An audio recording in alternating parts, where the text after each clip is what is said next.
saw that it was easy to double the horsepower and to push the emissions close to zero. And why, he asked himself at about age 15, wasn't Detroit doing this?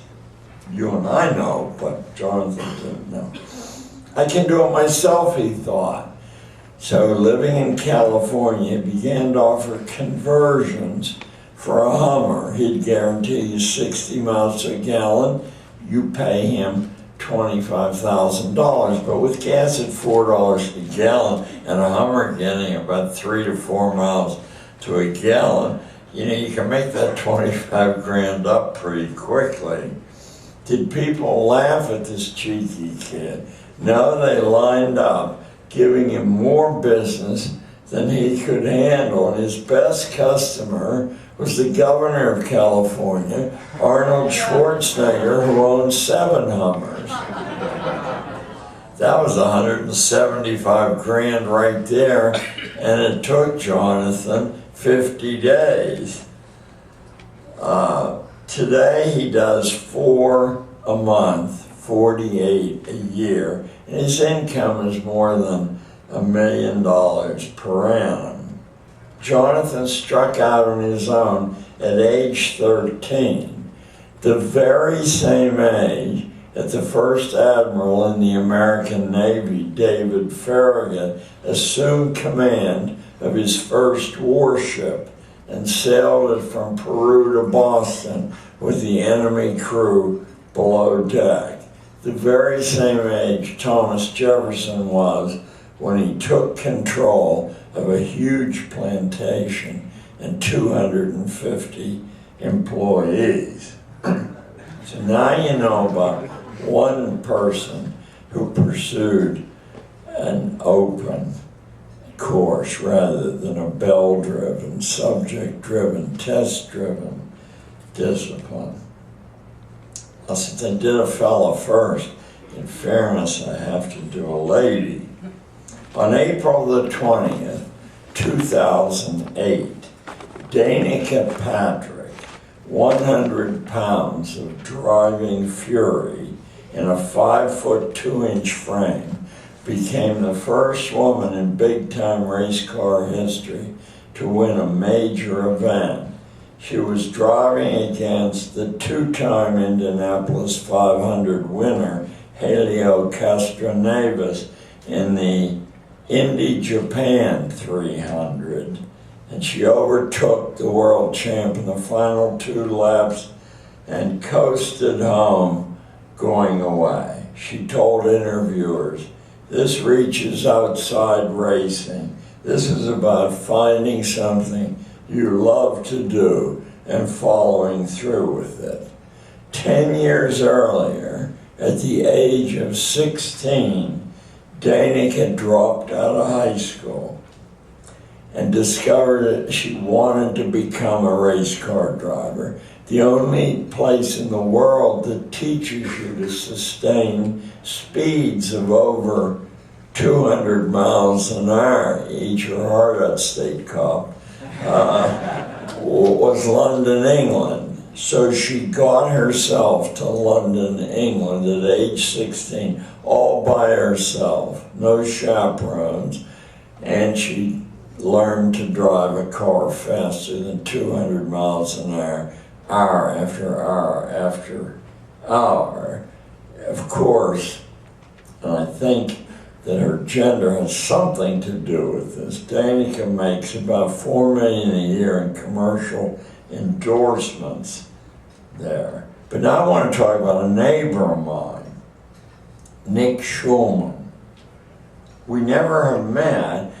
He just turned 21 on the Upper West Side of Manhattan, and I think he would have gone to my junior high school, except I had quit teaching by then, and Nick had dropped out in junior high school to play pool. I don't know what his mother felt about that. 2 years later, after they got him back into high school, he dropped out to concentrate on playing computer games. And in 2005, at the age of 18, Nick took up poker. For Nick, it was the psychology of poker that gripped him, and reading your opponent's intentions through little signs they give out. On February the 28th of last year, the newspapers announced that Nick had just won $2 million on the World Poker Tour, and he said he was now ready, I'm quoting, for a different kind of fulfillment. With $2 million in his back pocket, Nick had decided he was going to go to college and turn his attention to philosophy, Aquinas, Bacon, Hegel, Hobbes, Heidegger, Rorty, that sort of person. How do you suppose Mother Schulman felt then? Good luck, Nick. At least you won't be paying back student loans until you're 50. Yeah. Now I'll shift back to a lady. My wife insisted I do this as long as I had enough ladies to go. I guess if your own teenage daughter changed her name to Diablo, you would shrug it off as a passing whim of teenage fancy. But what if she announced that her life's ambition was to be a stripper, and she set up a pornographic blog whose title I wouldn't dream of reading in front of a mixed What would you think? Would your daughter be on the right career track? Would she have a bright future ahead? Now flash forward to the year 2008, and Diablo is now 29, and she is on the stage at the Oscar ceremonies in Hollywood, receiving the Oscar for Best Screenplay for the movie Juno. Did anyone see Juno in here? It's a nice flick. There. She had published a book 2 years earlier, Candy Girl, publication date 2006, and now the movie Juno. Diablo told the crowd, by the way, she was wearing a cut-to-the-thigh leopard print gown which showed off an enormous tattoo that ran over her body, up her shoulder, onto her neck of a stripper. She told the crowd, most of all, I want to thank my family for loving me exactly the way I am. Can you imagine a school ever accepting Diablo the way she was? Can you imagine her thanking a school for its support? Danica, Diablo, Nick, and Jonathan followed personal roads to very individualized educations under their own management.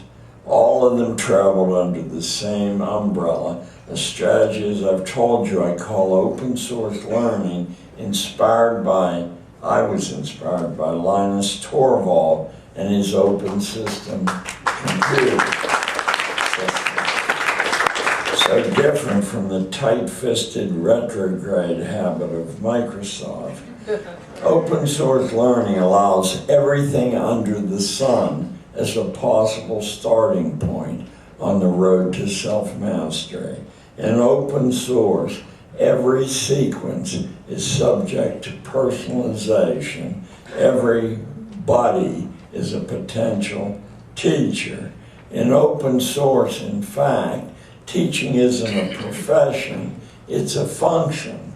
Anyone with something of value to offer can teach as long as people come to learn from that person. Excuse me. Right there you can see the basic assumptions are different.